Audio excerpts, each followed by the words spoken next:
전 세계에 있는 여러분들에게 또 이렇게 우리 교회 설립 34주년을 축하받는다는 게 너무 감개무량하고, 어떻게 날짜가 딱 오늘 이렇게 하게 됐어요. 너무 감사하잖아요. 제가 이제 어느 책을 읽어보니까 이런 말이 있어요. 기록과 기억 사이, 기록과 기억 사이 그러는데, 이분은 30년 동안을 세계 400개 장소를 다니면서 여행했어요. 이분이 어느 날 그 생각했다는 거예요. 자기가 이렇게 400군데나 30년을 돌아다녔는데, 이거를 내가 기록하지 않으면 무슨 의미가 있나. 그래서 기억하지 않으면 없던 일이 될까봐라는 책을 냈어요. 10년 전에 난 책입니다. 이분이 바로 여행 작가 이지상이라는 분인데, 이분의 그 몇 마디를 제가 좀 카피해 봤어요. 미래를 바라보며 현재를 살아간다. 하지만 기억이 존재하는 한 과거로부터 영향을 받을 수밖에 없다. 기억에 따라 삶이 다양한 모습으로 변주된다고 말할 수 있다. 이 변주가 뭔가 하고 찾아봤더니, 왜 그런 거 있잖아요. 아까도 사랑에 대한 노래를 불렀는데, 이것이 이제 원곡이면 또 이거를 뭐 좀 재즈풍으로, 또 어떤 사람은 또 뭐라고 그래, 이제 블라드풍으로 이렇게 불어가는 것처럼 그게 변주라고 그래요. 그러니까 기억에 따라서 삶의 다양한 모습으로 우리는 그거를 응용할 수 있다라고 하는 거죠. 그래서 이렇게 이 말이 좀 더 중요한데, 과연 기억이란 인간에게 어떤 의미일까? 제가 지금 34년에 이렇게 이제 그 교회를 반추해 보잖아요. 34년 전에 오늘은 굉장히 눈이 많이 왔습니다. 그리고 이제 많은 분들이 와서 축하해주고 떠나고 나서는 정말 텅 비어있는 그런 모습이죠. 과거의 기억을 두고 있는 그대로가 아니라, 이게 중요해요. 우리는 과거의 기억을 팩트 그냥 그대로가 아니라 현재의 내가 불러낸 세계이며 그것은 미래를 열어가는 힘이 된다.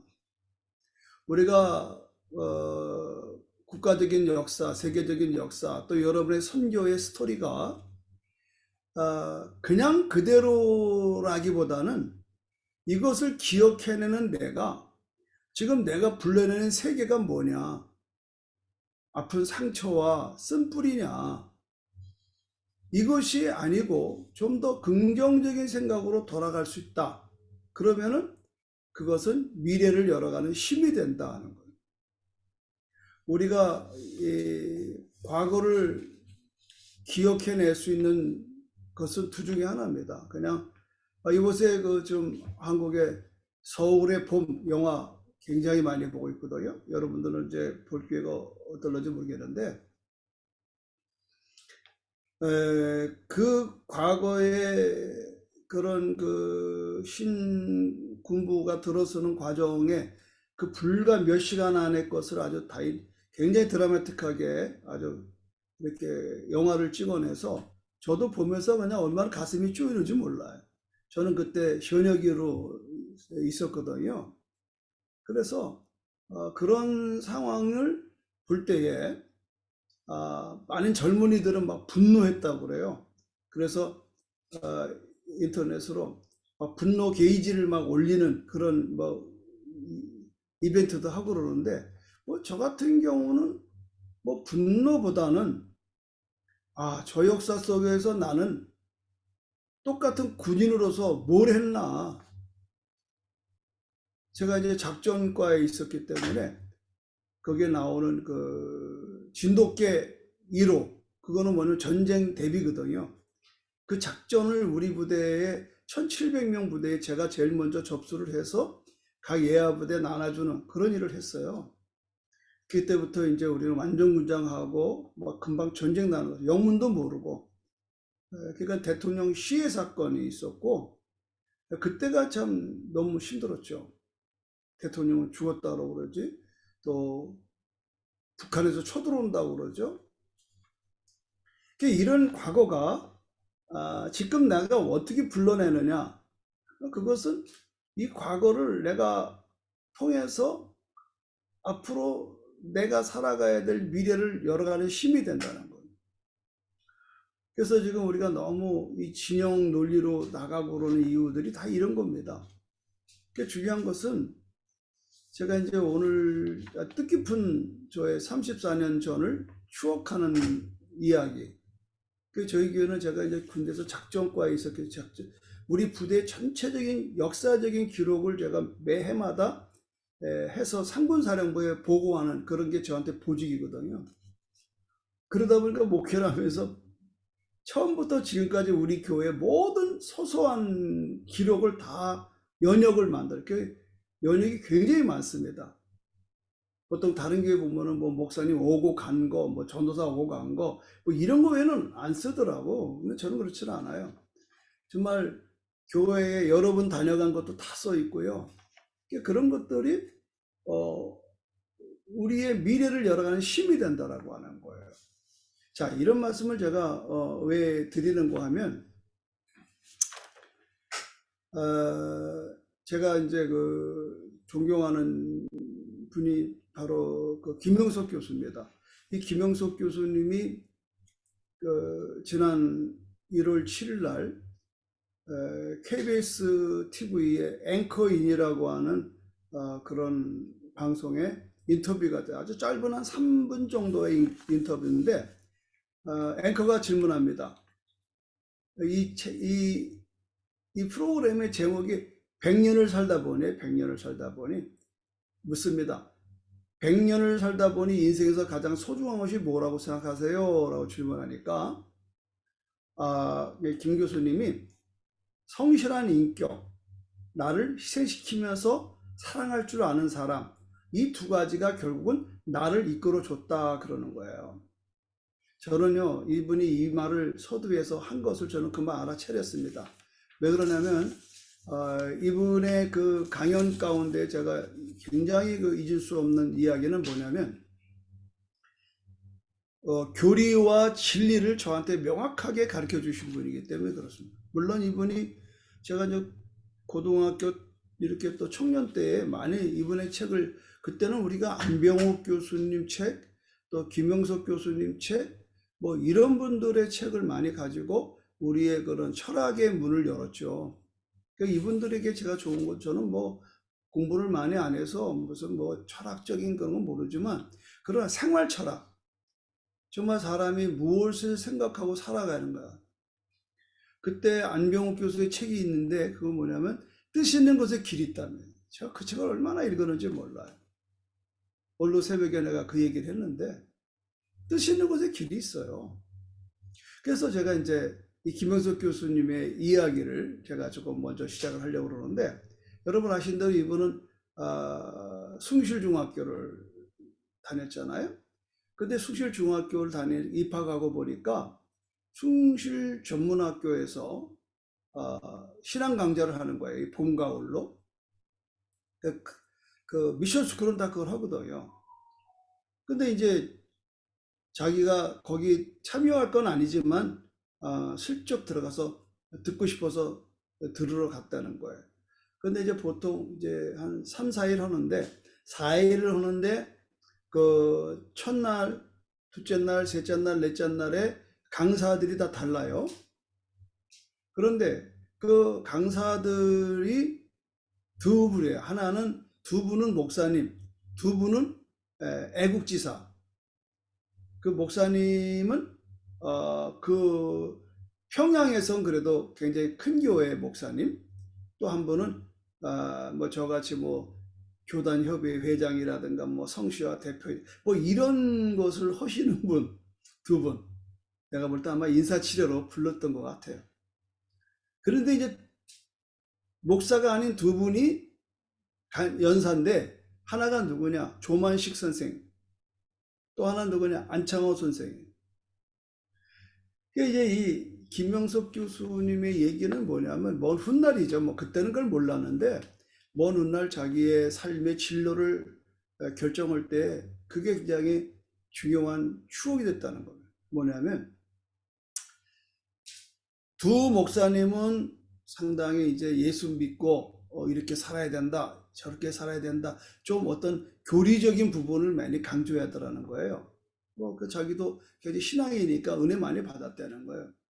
그런데 안창호 선생님이나 조마시 선생님의 얘기는 우주를 품는, 민족을 품는, 역사를 품는, 그리고 뭔가 인류애를 얘기하는, 그리고 인간의 존엄성을 얘기하는 이런 걸로 강연을 하는데 굉장히 또 감동을 받았다는 거야.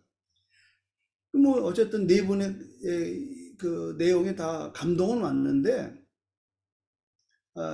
뭐냐면은 이분 얘기는 그러고 나서 얼마 안 있다가 김일성이가 들어와서 평양에 교회를 핍박하는 거예요. 공산주의 국가로 이제 쓰는 거죠. 그런데 깜짝 놀랄 일이 생겼다는 겁니다. 두 분의 목사님이 우리가 믿기 어려운 일이지만 김일성 괴뢰 정부와 타협을 하더라는 거예요. 자기로선 도무지 이해가 안 되더라는 거예요. 그 두 분은 어떤 그 일신상의 그런 위기를 적당하게 그렇게 강력하게 복음을 제시했던 그분들이 복음으로 살아내질 못하고 굴복하는 걸 보고 깜짝 놀랐다는 겁니다. 반면 조마식 선생님하고 안창호 선생님은 그들은 그런 부분에 있어서 강력하게 도전하고 굴하지 않고 진리 안에 섰다는 겁니다. 자, 자기도 이제 남한으로 피난 와서 고민을 많이 했다는 거예요. 자기가 신학을 해서 목사가 돼야 될런지 아니면 정말 공부를 해서 교수가 돼서 젊은이들을 위해서 얘기해야 될런지 그때에 그는 망설임 없이 신학을 해서 어떠한 교단에 소속된 목사로서 그런 편협된 그런 교리 안에 머물러 있는 그런 삶을 사는 것보다는 나도 진리를 추구하고 진리를 가리키는 교수가 돼야 되겠다. 그래서 아마 이분이 제가 알기로는 일본에 건너가서 조치대학교의 철학과에 입학을 하죠. 그래서 거기서 공부하고 돌아와서 그는 오랜 동안 연세대학교에 그런 철학을 강의하는, 그래서 그때 그분이 저희들 10대 때 벌써 뭐 오래됐잖아요. 한 50년 전인데 그분들이 이제 그런 그 생활 철학, 아주 쉽게 철학을 접근할 수 있는, 내가 또 나중에 알고 보니까 또 철학을 전공하신 분들은 또 그건 철학도 아니라고 그러더라고. 뭐 어쨌거나 저는 뭐 그렇게 복잡한 뭐 하이데거리 뭐 이런 건 몰라도 자우지간 나는 내 생에 있어서 그런 안병욱 교수나 김효석 교수의 영향을 굉장히 많이 받았습니다. 지금도 그분을 존경하고 그분이 지금 올해 103세입니다. 그래서 100년을 살다 보니 하면서 그분의 얘기가 아주 설득이 있잖아요. 얼마나 설득이 있어요. 100년을 살다 보니 정말 기억을 할 수 있는 자기의 이게 뭐냐. 그러니까 대본에 얘기를 하잖아요. 그것은 내가 성실하게 산다는 것, 성실하게 산다는 거에 대해서 정말 가장 소중한, 100년을 살면서 내 인생에 가장 소중한 게 뭐냐. 첫째는 성실한 인격이다. 우리가 그리스도인, 아까 제목이 잘못됐어요. 그리스도인으로 살아가게, 그리스도인으로. 그 그리스도인으로 살아가는 일에 있어서 100년을 크리스찬으로 진리를 추구하고 진리를 선포했던 이 김영석 103세의 이 노 교수의 이야기는 나는 이 2023도 서두에 난 여러분을 직면하면서 함께 좀 고민해보는 일이 됐으면 좋겠다. 그게 바로 이제 우리가 성실한 인격이라고 하는, 뭐 성실한 인격이 뭐 복잡합니까? 정직하게 사는 거죠. 진실되게 사는 겁니다. 말씀대로 사는 거고 성령에 이끌려 사는 거예요. 그리고 또 한 가지는 뭐예요? 나를 희생시키면서 사랑할 줄 아는 사람. 결국은 우리 나나 여러분이나에 있어서 중요한 정체성이 뭐냐? 우리는 그리스도처럼 보라, 세상자를 지옥하는 하나님의 어린 양이로다 하는 거예요. 결국은 여러분, 우리가 하나님의 미리 땅에 떨어져 죽으면 많은 열매를 맺고 죽지 않으면 그대로 있는 겁니다. 제가 여러분을 이렇게 오실 때마다 환대하는 건 뭐냐? 여러분이 이뻐서 하는 게 아니에요. 여러분 안에는 그리스도를 나는 보기 때문에 그런 거죠. 여러분들이 그런 밀림에서 또 정말 그 외로운 그런 선교지에서 얼마나 힘들고 어려운 사역을 해나가느냐 이 말이에요. 결국은 이 자리에 있는 사람들 여러분을 가만히 이렇게 보면 이제 우리도 몇 번 만나니까 누가 누군지 나도 이제 알겠더라고요. 그리고 여러분의 스토리를 전에 듣거나 개인적으로 듣거나 직접 들었다 이 말이죠. 참 존경스러운 분. 여러분이 나를 좋아하는 걸 내가 알아요. 그건 왜 그럴까요? 여러분들이 와서 제주도에서 저의 목회를 현장을 보면서 야, 이 박 목사는 좀 진실하구나. 이걸 여러분이 이제 느끼니까 서로가 통하고 만나면 서로에게 위로가 되고 격려가 되는 거죠. 결국은 여러분, 행복이라고 하는 것은 물질이 많아서가 아닙니다. 결국은 우리가 보람 있는 삶이 뭐냐? 다시 말씀드리면 그리스도인으로 살아가는 삶이 뭐냐? 그리스도인으로 살아가는, 목사나 선교사 이전에 우린 그리스도인으로 살아내는 것이 사실은 우리 미션입니다. 우리는 너무 사역에 매여요. 근데 사역을 하다 보면 때로는 싸움도 하고요. 의견이 다르면 또 막 원수가 되더라고. 우리 뭐 처음 시작할 때 내가 제주도에서 아이고 혼났습니다. 뭐 각 총회에서 뭐 협조하지 마라 뭐 어쩌고 저쩌고 뭐 저도 다 받았거든. 심지어는 뭐 교단에서 찾아와서 절대 목사님 이거 뛰어들면 안 됩니다. 잘못된 단체입니다. 뭐 근데 뭐 다 세월 지나가니까 요새 그런 말 한 사람도 없어요. 그때 온 강사들이 전부 다 그런 방해 공작을 받은 걸 제가 알고 있어요. 여러분, 그럼에도 불구하고 우리가 감당할 수 있는 건 뭐냐면 우리가 그리스도 안에서 편한 건 없습니다. 희생입니다. 나나 여러분이나 희생적인 삶으로 이거를 살아왔기 때문에 우리는 이렇게 지금 건강하게 또 살고 있는 거예요. 자, 오늘 제가 이런 얘기를 소대 꺼낸 이유는 다른 게 아니고 다니엘 얘기를 좀 하려고 그래요. 새해에 물론 뭐 그 해가 그 해고 저 해가 저 해잖아요. 무슨 뭐 새해라고 별거 있습니까? 저도 뭐 살다 보니까 정말 해마다 맞이하는 새해지만 뭐 그 의미가 없더라고요. 뭐 뭘 하는 일 하는 거죠. 뭐 여러분도 선교지에서 맨날 떼약볕에서 그 무더운 여름에서 뭐 말라리게 걸려가면서 맨날 그러고 사는 거지 무슨 뭐 별 수 있어요? 올해라고? 그러나 중요한 것은 뭐냐면 오늘 제가 하고 싶은 얘기는 다니엘을 통해서 내가 몇 가지 얘기를 좀 나누려고 그래요. 여러분 아시는 대로 다니엘, 뭐 저는 주일학교 때 다니엘 얘기를 들으면 선생님들이 신나게 얘기하는 걸 봤고 또 저도 이제 주일학교 교사 되면서 또 다니엘 얘기가 나오면 신나게 융판 붙여가면서 뭐 설교하고 이야기한 걸 제가 기억하는데요. 결국은 여러분 아시는 대로 다니엘은 뭐 굶주린 사자의 그 굴에도 던져졌고, 또 세 친구들은 또 뜨거운 그 뭐 불 속에도 들어가고, 정말 믿기 어려운 그런 고난과 환난 속에서, 핍박 속에서 하나님이 그때그때마다 그들을 건져내는 이런 아주 놀라운 이야기가 있죠. 그런데 오늘 제 얘기는 뭘까요?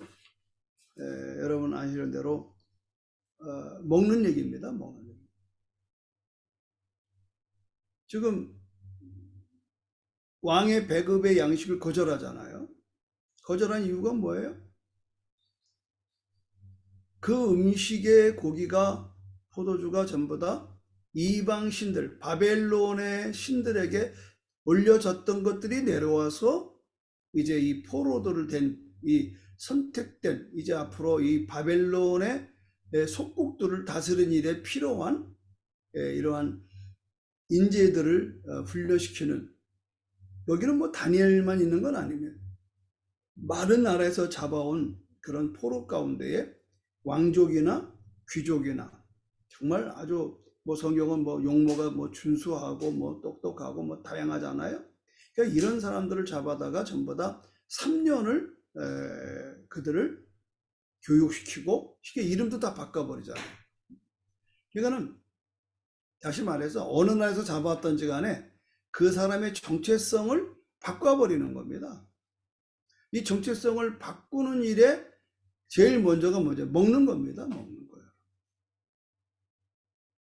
우리가 뭐 삼성을 다닙니다. 그러면 삼성이 나 밥 먹여주는 거예요. 결국은 우리들이 뭐예요? 목구멍에 포도청 아닙니까? 다 먹자고 사는 거 아니에요? 그러니까 보통 세속적인 것은 다 먹는 데에 다 혈안이 돼 있는 거예요. 그러니까 우리들도 왜 이렇게 물질에 약하냐 말이죠. 다 먹는 문제거든요. 근데 오늘 이 접근이, 여러분 왕으로부터 내려오는 이 음식을 포기했다. 그리고 우리는 채소만 먹겠다. 제가 이제 보니까 갈멜산에서 엘리야가 850명의 바알과 아세라 신의 선지자들과 이제 대결하는 장면이 나오잖아요. 거기 성경에 보면은 이 바알과 아세라의 그 도합 850명이 이세벨의 상에서 먹던 자라고 써 있어요.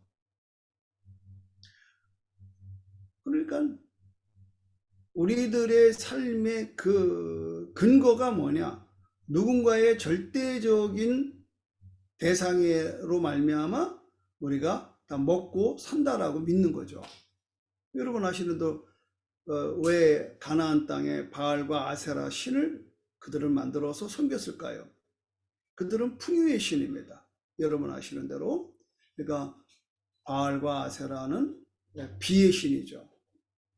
이거는 그들이 비를 내려줘야만이 곡식이 잘 되고, 곡식이 잘 돼야만이 또 그들은 풍요롭고, 풍요로워야만이 행복하고 종족을 번식할 수 있고, 그래서 다신 종교잖아요.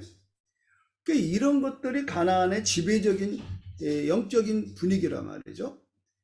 그런데 하나님의 신은, 하나님은 땅에 있는 게 아니에요. 소망이 하늘에 있는 겁니다.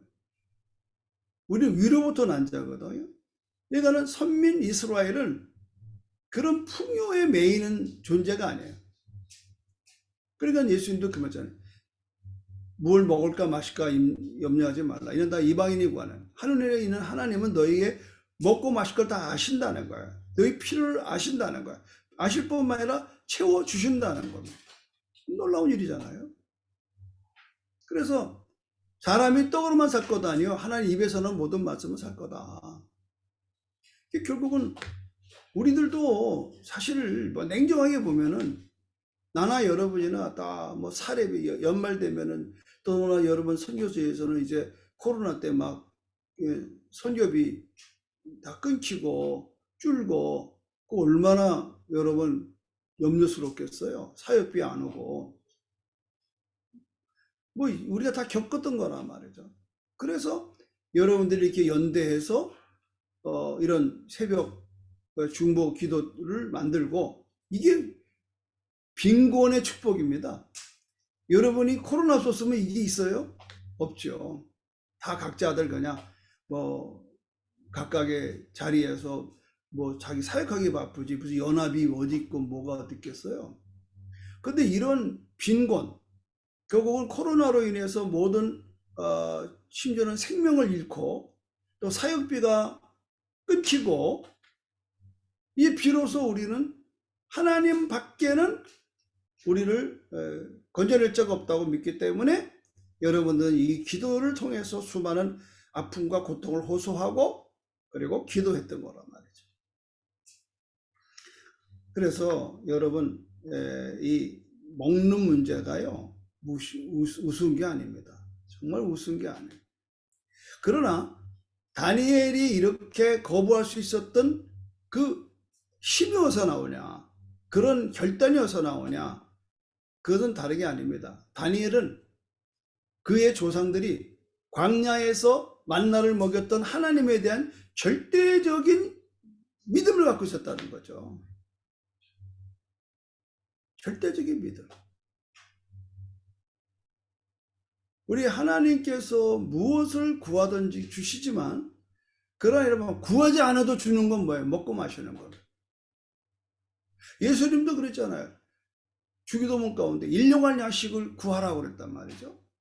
그러니까 이것은 뭐냐면, 우리들이 그의 나라와 그 의를 구하면, 하나님의 나라와 의를 구하면, 그 뭐 하나님 나라 의라는 게 뭐 선교하고 목회하는 게 아니에요. 하나님과의 관계가 잘 되면, 하나님과 나와의 관계가 연합되면, 내가 그 안에 있고 그가 내 안에 계시면 우리는 무엇이든지 원하는 대로 구하는 겁니다. 오늘 결국은 이 음식에 기초한 이 영성을 나는 오늘 여러분에게 얘기하려고 하는 거예요. 그러니까 예수님도 성만찬을 얘기했잖아요. 네, 오병이어로 5,000명을 먹이고, 그리고 그게 그 기적으로 이적으로 끝날 얘기가 아닙니다. 항상 예수님은 먼저 기적을 베풀어 놓고 설교하시는 거예요. 그 설교가 바로 요한복음 6장에 나오는 이야기예요. 나는 하늘에서 온 떡이다. 나를 먹는 자는 영원히 배고프지 않다. 예수님께서 우리의 생명의 양식으로 오셨단 말이죠. 그러니까 떡을 먹여놓고, 그리고 이내 다음날 모여든 사람을 향해서 당신은 성만찬을 얘기하는 거야. 난 하루 더 떡이다. 생명의 떡이다. 그랬더니 많은 사람이 듣고 어렵다. 우리가 식인종이냐. 돌아가잖아요. 그때에 예수님이 베드로 보고 너도 가려느냐. 그러니까 베드로가 뭐라서, 주여, 생명의 말씀이 여기 있는데 내가 어딜 갑니까? 결국은 우리들이 우리의 영적인 양식인 예수 그리스도의 말씀이 오늘 우리의 생명이고, 그 생명으로 말미암아 우리가 풍성해질 때에 오늘 우리 하나님은 넉넉하게 우리의 필요를 채우시고 공급하시는 거예요. 그러니까 이 단계가 오늘 우리들이 경험되어야 될 단계라고 저는 믿는 겁니다. 꼭 여러분, 지금 우리들이 이 음식에 관계된 것만 아니잖아요. 지금 다니엘은 지금 음식의 얘기를 했지만 그 앞전에 나오는 게 뭐냐, 다니엘이 뜻을 정하여 라는 게 중요한 거예요. 해마다 우리는 다 뭔가 뜻을 정하죠. 그럼 다니엘의 뜻은 뭐냐? 뭐 복잡한 게 아닙니다. 나는 하나님의 명령에 순종하겠다. 나는 말씀에 의지하여 살겠다. 뜻을 정한 겁니다. 저나 여러분이나 이렇게 다 뭐 모태신앙도 있고, 저처럼 주일학교 신앙도 있고, 청년 신앙도 있고, 뭐 다양한 모습으로 이렇게 여러분들이 여기까지 왔지만, 결국은 저나 여러분이나 정말 꼭 필요한 건 뭐냐? 그리스도 안에서 살아낸다는 게 뭘까? 첫 번째는 뜻을 정하는 겁니다. 목적을 분명히 아는 거예요. 목적을.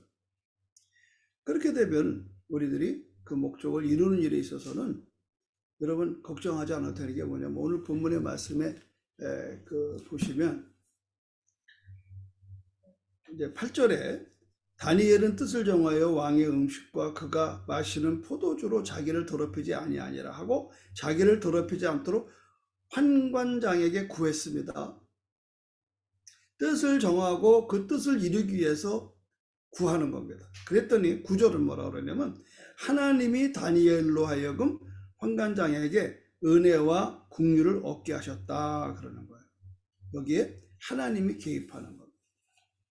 저는 이걸 믿습니다. 저도 오남매 중에 장남으로 태어나서요. 저희 아버님은 제가 빨리 실업계고등학교를 나와서 일을 해서 동생들 넷을 공부 가르치고 뭐 이렇게 좀 해줄 수 있고 뭐 다 우리 시대는 그래요. 장남 장녀 이건 희생의 제물입니다.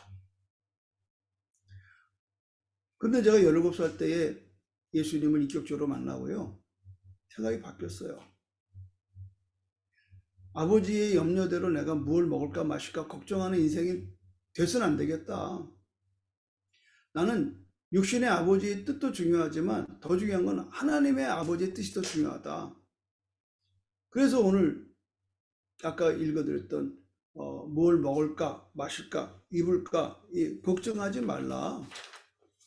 이건 다 이방인이 구하는 것이다. 너희 하늘 아버지께서 이 모든 것을 너에게 있어야 할 줄을 아신다.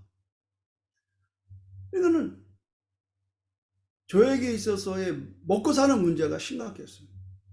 저 사실 저는 솔직히 말씀드리지만 저는 재주가 없어요. 뭘 할 줄 아는 게 아무것도 없습니다. 제가 그냥 교회 잘 다니는 어린이였고 청년이었고 그랬지 저는 뭐 이렇게 돈 버는 재주도 없고 뭐 금융을 활용해서 뭐 주식도 할 줄도 모르고 지금도 그랬잖아요. 이 컴퓨터 이거 지금 이거 하는 거 아까 묻잖아요. 박 목사가 저런 거 할 줄 모르는 것 같은데 이렇게 화면이 깨끗하게 근사하게 나오나. 난 할 줄 모르니까 기도랍니다. 하나님, 이거 이번에 또 선교사님들한테 설교해야 되는데 이거 어떡하나요? 그러니까 이런 거 저런 걸 놓고 기도를 해요. 그러면요 환관장을 통해서 역사하시는 거예요. 환관장.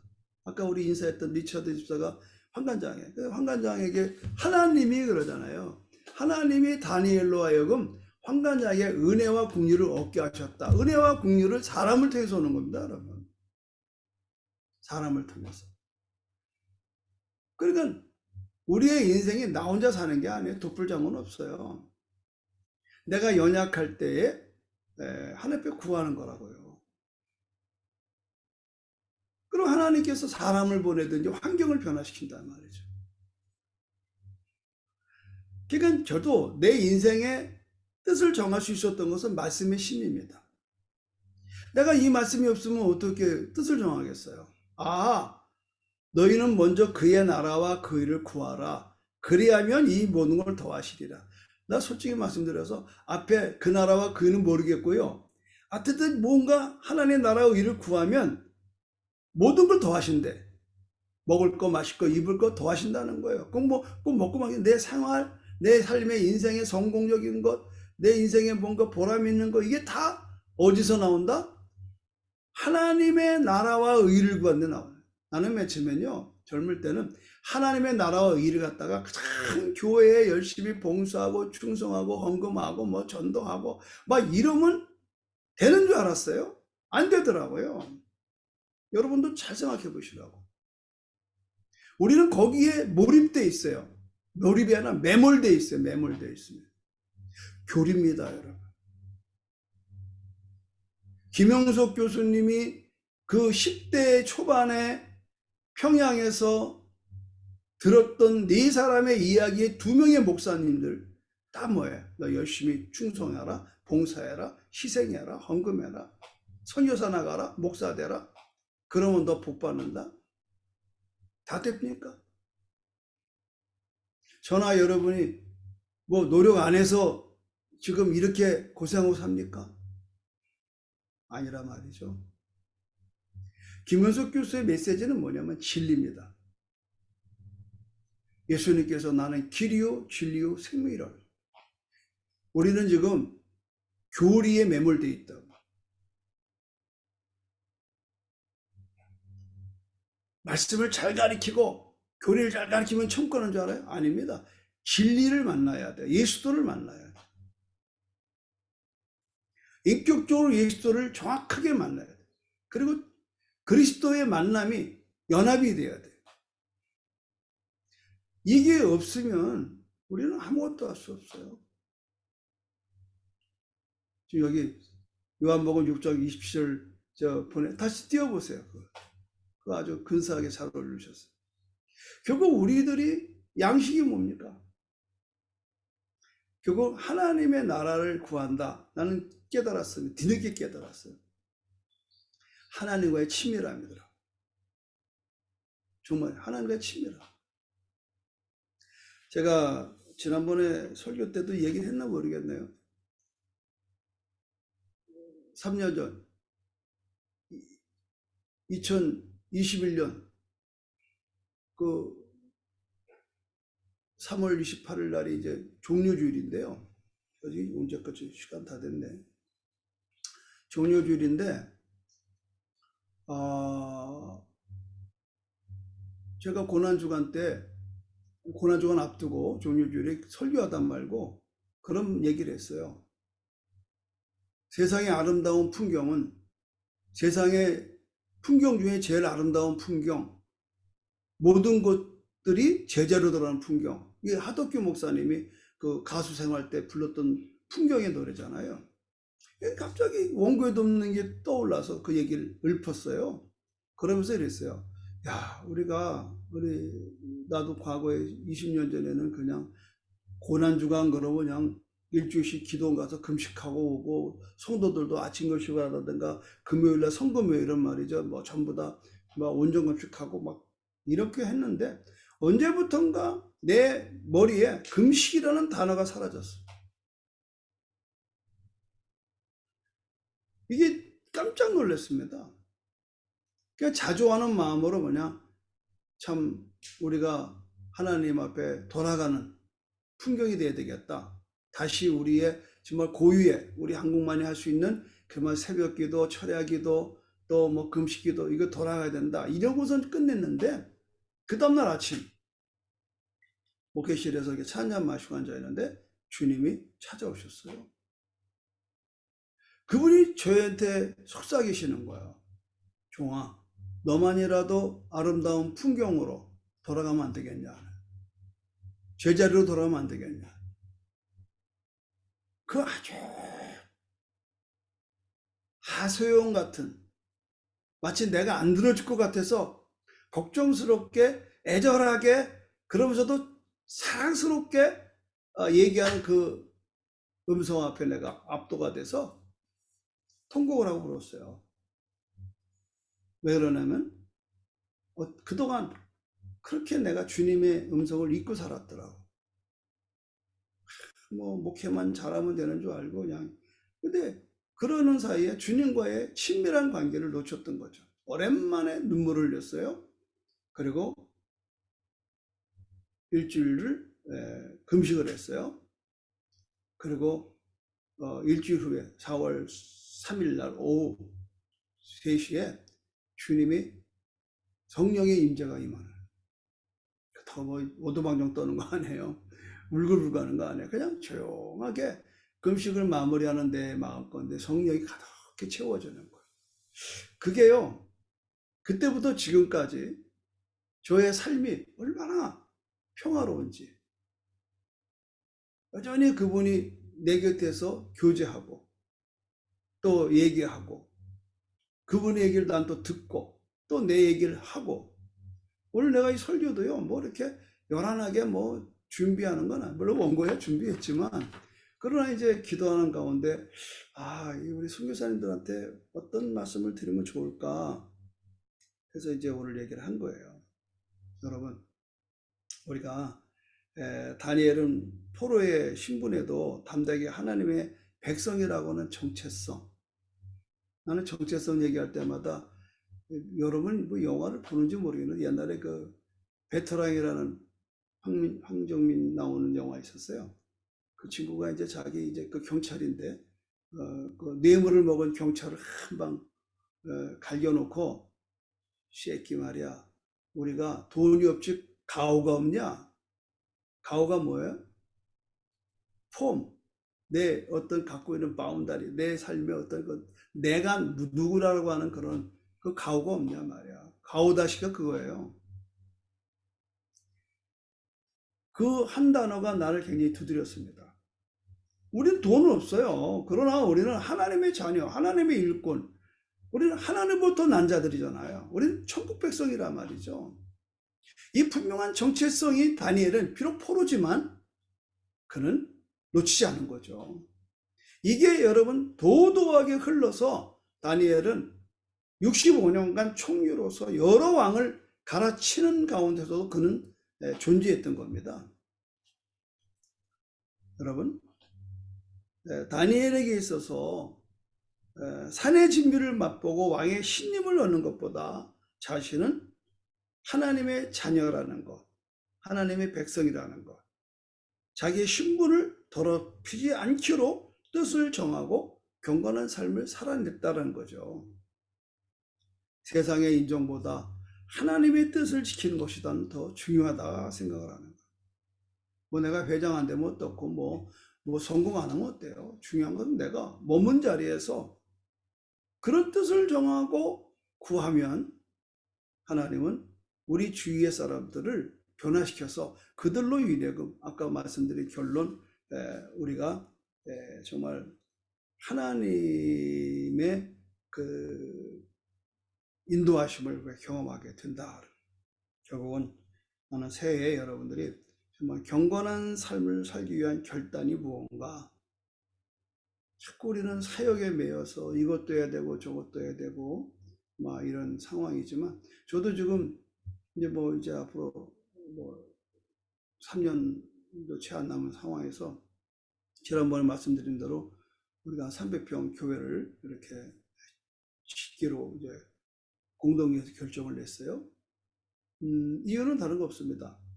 지금 있는 교회 예배당의 사이즈로는 앞으로 수많은 젊은이들이 이제 몰려올 것으로 충당이 안 돼. 그래서 내 입을 10개라 내가 채우려. 이것도 말씀을 받고, 그래서 우리 당에서 의논하고 또 공동에서 의논해서 한 300평, 한 7, 800명 모이는 공간을 만들자. 그래서 거기서 체육도 하고 또 공연도 하고 다양한, 그러나 통합해서 예배드리자. 유치부부터 노인까지. 지금 자녀를 볼 수가 없습니다. 저부터도.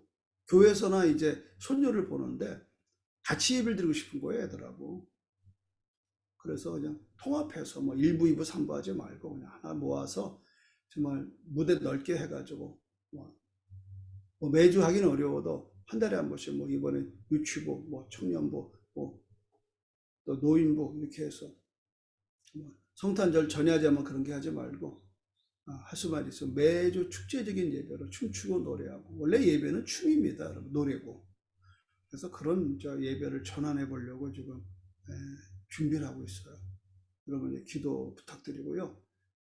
또 들어보니까 제주도에서 한번 또 세계대회를 하겠다 그러는데 이렇게 다 교회가 져지면 그때 여러분들이 수백 명이 와도 커버가 안 되겠나 싶습니다. 자, 오늘 저는 여러분과 함께 마무리를 하면서 벌써 시간이 다 갔어요. 제가 꼭 소개하고 싶은 한 분을 여러분에게 얘기하고 끝내려고 합니다. 여러분 인도를 걷는 예수님을 책을 저도 읽었는데, 스탠리 존스 선교사의 이야기입니다. 1927년 스탠리 존스 목사는 미국 감리교회 감독이었습니다. 그러나 그는 한 달 만에 한 달이 24시간 만에 사임을 하고 자신의 부르심을 선교사라고 서약을 하고 인도로 떠났습니다.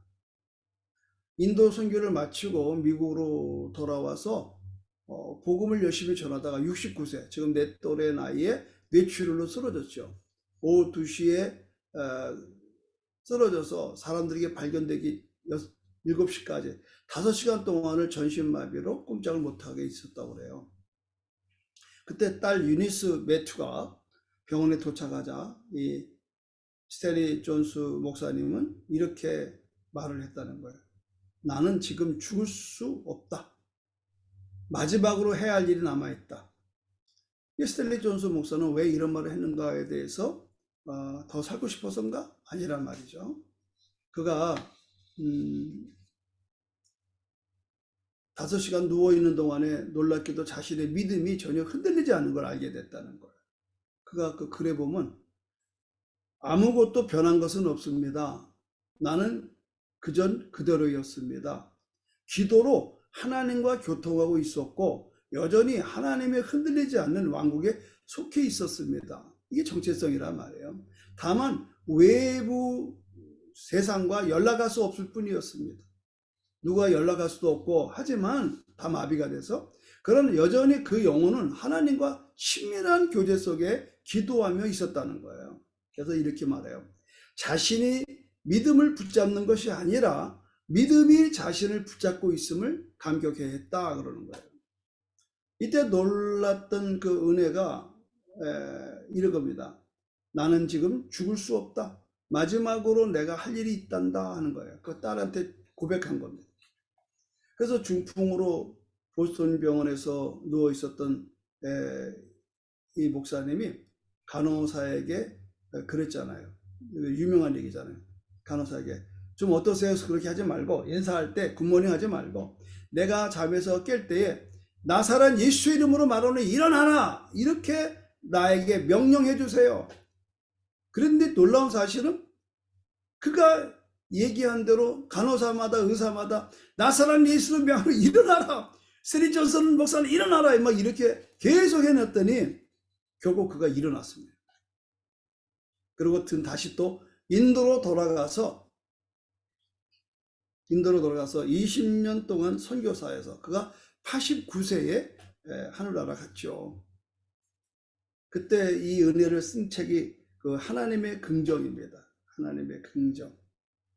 그래서 이때 스탠리 존스 목사님이 이를 통해서 깨달은 말씀 하나를 소개하고 마치려고 그러는데 고린도후서 1장 20절입니다. 하나님의 약속은 얼마든지 그리스도 안에서 예가 되니 그런즉 그로 말미암아 우리가 아멘하여 하나님께 영광을 돌리게 되느니라. 하나님 앞에서 예만 하면 되는구나 라는 걸 느꼈다는 거예요.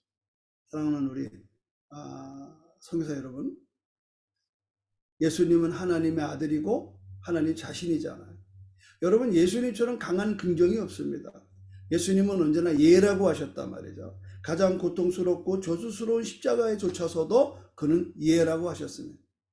그렇다 그러면 오늘 우리는 하나님 예수님의 제자로서 우리가 좀 어떤 상황에서 꼬여가고 암담하다 할지라도 우리는 그리스도 안에서 언제나 예를 고백할 수 있는 그런 한 해가 돼서 정말 저와 여러분이 정말 하나님 내가 여기서 죽을 수 없습니다. 나는 죽을 수 없습니다. 마지막으로 내가 할 일이 있습니다. 저는 그래서 우리 교인들 하는 말이 있어요. 사명을 다하지 않으면 아프지도 말고 죽지도 말자. 제가 하도 살인적인 이 스케줄을 소화해내니까 제일 걱정하는 게 우리 교인들입니다. 목사님 그러다 큰일 나요. 큰일 나요. 저도 알죠. 정말 이제 70대니까 좀 어질어질해요. 그러나 중요한 것은 예만 있는 겁니다. 하나님 사명을 다하지 않는 한 결코 죽지 않아요. 그래서 이거 여러분 아시는 대로 그 누굽니까? 아프리카의 그 선교사 그분이 그 책에 그죠? 사명을 다하지 않는 한 결코 죽지 않는다.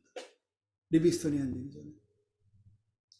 저도 지금 뭐 저희도 이제 3, 4년 기초교사까지 왔는데 수없이 코피나게 일을 해오고 또 수도 몇 번 했지만 그러나 그럴 때마다 하나님 앞에 의지하는 겁니다. 기도하는 겁니다. 나는 바라기 여러분 올해 여러분 저와 같이 정말 이런 강력한 예만 있기를 바라요. 어떤 상황에도 굴하지 마십시오. 먹고 마시는데 매이지 마십시오. 선교비 딴 데서 떨어지면 또 딴 데서 하나 열어줘요. 저는 여태까지 그렇게 또 살아왔고, 그래서 나는 여러분을 오실 때보다 환대할 수 있는 것은 뭐 있어서 하는 건 아닙니다. 뭐 매주마다 선교사님이 찾아오셔도 그것을 다 하나님이 또 주시는 은혜로 있으면 있는 대로 없으면 없는 대로 그렇게 해서 여기까지 왔고요. 늘 저도 나의 부르심이 제주 10만을 전도하고 세계 100만을 선교하는 일. 제가 여러분을 이렇게 헌신적으로 이 새벽에 설교를 하고 섬길 수 있는 것은 여러분들이 또 저의 이 설교 한 편을 듣고 힘을 내고 또 지금 현안의 문제를 해결하고 여러분 사역이 커지면 그래서 제가 작년 6월 25일 날 국제 바나바 선교회라고 제가 미얀마에 그 10년 전에 선교사를 장로님을 한번 파송했는데 이분이 70이 되니까 저보다 한 살 더 선배신데 54년생인데 우울증이 자꾸 온다는 거예요. 힘들다고. 그 목사님 아무래도 좀 오셔서 같이 해야 될 것 같다고. 그래서 이름을 바꿨어요. 맨 처음엔 미얀마 바나바 선교회인데 국제 바나바 선교회로. 왜냐면 저는 미얀마만 보고 하는 게 아니라 미얀마에서 비행기로 2시간 거리를 한번 그림을 그려봤더니 한 12개 나라가 나오더라고요. 그래서 그 12개 나라의 이제 어떤 그 마음다리를 보면서 제가 마지막으로 또 15년 동안 섬겨야 될 일이 뭔가. 저는 85세까지 제 인생의 스케줄을 다 짜놨습니다. 그러니까 그렇게 생각을 하니까요. 먹는 것도 잘 먹어야 되고 잠도 잘 자야 되고 운동도 해야 되고 또 공부도 해야 되고 앞으로 변화되는 이 시대 속에서 지금 너무 좋아요. 여기만 앉아있으면 전 세계 사람을 다 불러낼 수 있고 볼 수 있잖아요. 지금 바로 여러분이 그런 현장에 앉아있잖아요. 그러니까 우리 공부하자고요. 제가 누구야? 김영석 교수님이 얘기를 좀 마저 하면요. 인생의 전성기는 60부터 온다고 해서요. 60에서 80까지라는 거예요. 그때가 가장 건강하게 일이 많고 한다. 그러나 계속 공부한다는 거예요. 이게 마음에 들더라고요. 여러분들도 이제 우리가 나태하지 말고 오늘 한 해도 또 주어진 사명 앞에 공부하고 노력하고 기도하고 결국은 하나님의 사로잡히는 성령에 사로잡혀서 일하는 거지 내가 뭘 노력해서 되는 건 아니야. 그것도 노력하지 말라는 건 아니죠. 노력할 수 있는 그 열정도 주님이 주시는 겁니다.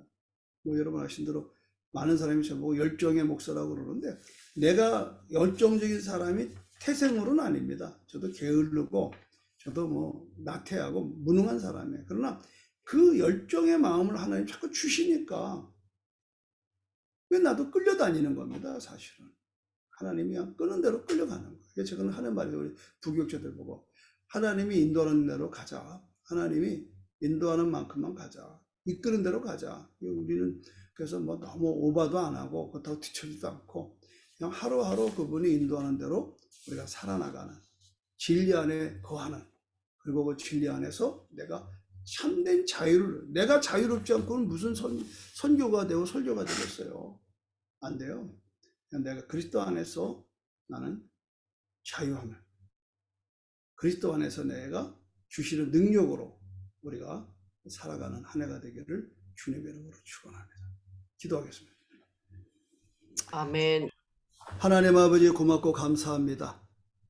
또 오랜만에 또 이렇게 사랑하는 우리 믿음의 선교사님들을 만나뵈야 되니 감사합니다.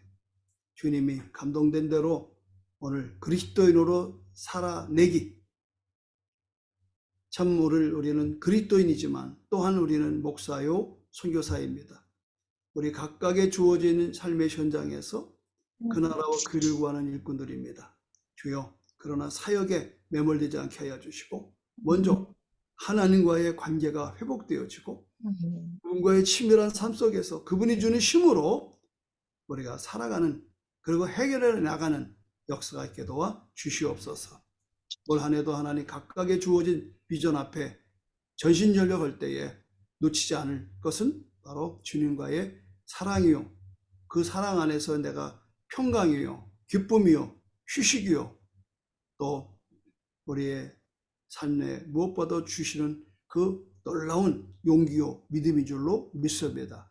아멘. 이로 인하여 살아가는 승리로운 우리 모두 되게 하여 주시옵소서. 아멘. 예수님의 이름으로 감사하며 기도를 싸움나이다. 아멘. 아멘.